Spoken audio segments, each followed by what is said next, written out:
So, hello, what's up mga kabarangay? So, sumakay pala kami ngayon sa jeep. Ayan, so papunta kami ng strawberry farm dahil gusto ng aking mama na mag-picking daw. At habang wala pa kami sa pupuntahan namin, ayan, as nagsibisi pa sila sa cellphone na yan. Tingnan mo naman yung itsura ng ate ko. Ala, Biyernes Santo, yan. Malapit na rin pala kaming bumaba at ayan, ito na nga, naglalakad na nga kami dahil tatawid kami sa kabilang highway para makapunta po sa strawberry farm. Ayan, so tatawid po muna kami. Ayan, dala-dala na nga ng ate ko ang aming baon kasi mahirap na magutom. So andito na tayo sa may strawberry farm. Ayan, so lakad-lakad na lang tayong ng konti at makakarating na tayo. At ayan, ito na po yung entrance mga kabarangay. Yan.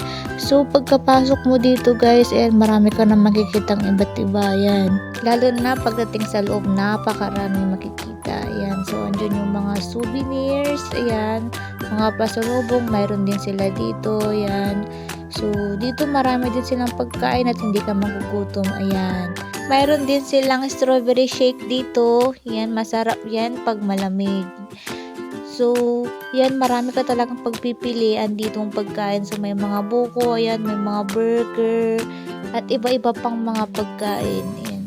Pero mas maganda kung marami ka ring dalang pera, yan, para madami kang mabili. Sana. Ayan na pala si ate, yan, nag-aalok na siya, inaalok niya na kami. At tinawag niya na nga yung kanyang staff para samahan kami sa kanilang farm. Naku, sana hindi naman na malayo. Kasi sobrang init po talaga dito. Pero napadaan kami dito sa may mga bulaklak na binibenta nila. Ayan. So, iba't ibang klaseng mga halaman. Ang gaganda talaga. Uy, sana all maganda. Oh no! So, ayan. Yung iba kasi dito hindi nabubuhay sa baba. Kasi sobrang init. Ayan. So, naglalakad na nga kami. Papunta kami sa farm nila ate. Alam nyo ba guys, kahit mainit dito, ang lamig pa rin. Kasi nagsasalubong yung init at simoy ng malamig na hangin na yan. Dahil dito nga tayo sa Baguio. Yan. So, tignan mo naman yung mama ko. Excited na siyang mapitas ng sariwa at malalaking strawberry. Yan.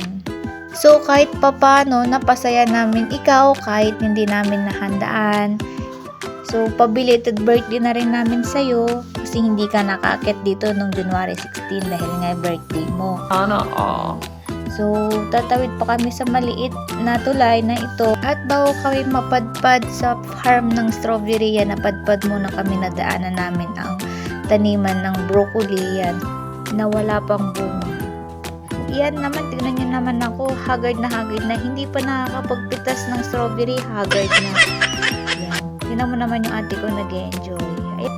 Ayan, may daking pala ako sa ulo. Yan, kasi dito, yan dito ngayon sa Baguio. Yan, naka-shades pa, no? Taas ng sikat ng araw.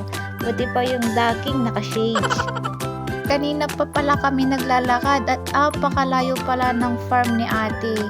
Nakarating na pala yung mga kasama namin, kami ng ate ko. Diyos ko, naglalakad pa. Yan. So, hanggang kailan kaya yung lakaran na to? Pero okay lang yan para matagtag yung taba ng ate ko. Oh no! Diet kasi pag may time. At nandito na nga kami mga kabarangay. So, nakikita nyo yung mga strawberry na yan. So, sobrang sarap niyan kasi fresh na fresh. Yan. So, ang lalaki, ang pupula. O, diba? At ang lulusog nila. At sa wakas at nakarating na rin kami. Pero nadatnan na namin silang namimitas. Yan. So, tignan mo naman yung pamangkin ko. Pitas na siya ng pitas kasi sanay na siya. At pangalawang beses niya nang punta dito. Tignan mo naman din yung kapatid kong bunso. Ayan, piling yarn. Tignan mo naman yung aking ina. Yan, tuwang-tuwa. Nakakuha na siya ng isang strawberry. Yan, so damihan mo lang mama. At huwag kang mag-alala, hindi ikaw magbabayad. Sulitin mo ng magpitas at mag-enjoy ka. Dahil deserve mo yan. Sana at ito na nga, at mamimitas na rin ako yan. So, mamimitas ako na hindi ilalagay sa basket, kundi ilalagay ko sa aking bunganga. Matitikman natin yung isa. Titikin tayo. So, hanap-hanap tayo ng medyo mapula-pula at maganda yan. So, hanap tayo ng medyo matamis-tamis. Sing tamis ng pagmamahal niya. Huy, humugot yarn! Parang ayaw pang magpakuha, tago-tago ka pa. Ayan, napitas na rin kita. So, ayan mga kabarangay, so walang tubig dito, so punas-punas na lang natin. Ayan, baka medyo wala pa naman akong baong diatab. I-check pala natin kung reject siya or may bulok. Ayan, bago natin kainin. Yan. So, alam nyo ba guys, lasang strawberry siya.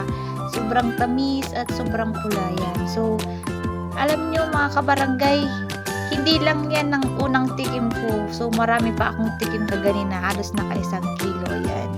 Balikan natin ang aking ina. Yan. So, busy pa siya. Nakakapitas ng strawberry yan. So, hindi pa siya nagsasawa. Tuwang-tuwa, diba? Ang sarap sa feeling kaya yung makita mong masaya ang magulang mo. Yan. Tingnan mo naman yung ate ko. Yan. Feeling mo, akala mo sexy. Yan. So, mamaya-maya mga kabarangay, magbabayad na ako. Yan. So, yung 1K ko guys is 800 pala yung nabayadan po namin dito at ang sukli ko pala is 200. Ayan, kasi nasubrahan sa pitas.